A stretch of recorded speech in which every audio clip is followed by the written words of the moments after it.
100 రోజుల్లో 1,00,000 రూపాయలు సంపాదించాలనే లక్ష్యంతో నేను బ్లింకిట్లో డెలివరీ పార్ట్నర్గా పని ప్రారంభించాను.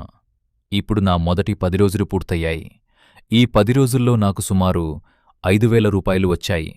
అయితే అందులో కొంత మొత్తం పెట్రోల్ ఖర్చులకు వెళ్ళిపోయింది. ఈ 10 రోజుల్లో నేను చాలా నరకం అనుభవించాను. నేను ఎంత కష్టపడ్డానో, ఎన్ని ఇబ్బందులు ఎదుర్కొన్నానో నాకు మాత్రమే తెలుసు. ఇంటికి వెళ్ళినప్పుడు కూడా చాలా కష్టంగా అనిపించింది. చాలా అవమానాలు, ఇబ్బందులు ఎదురైనా నేను వెనక్కి తగ్గలేదు. ఎందుకంటే 100 రోజుల్లో 1,00,000 రూపాయలు సంపాదించాలనే నా లక్ష్యం నన్ను ముందుకు నడిపించింది. ఇప్పటివరకు ఆ లక్ష్యంలో మొదటి 5,000 రూపాయలు సంపాదించాను. ఇప్పుడు ఈ 10 రోజుల ప్రయాణం పూర్తయింది. ఇరాల నుంచి ఇంకా బ్లంకెట్ చేను.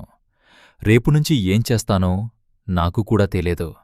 సో కన్సిడర్ చేసెయ్యి, వాట్ టు డు.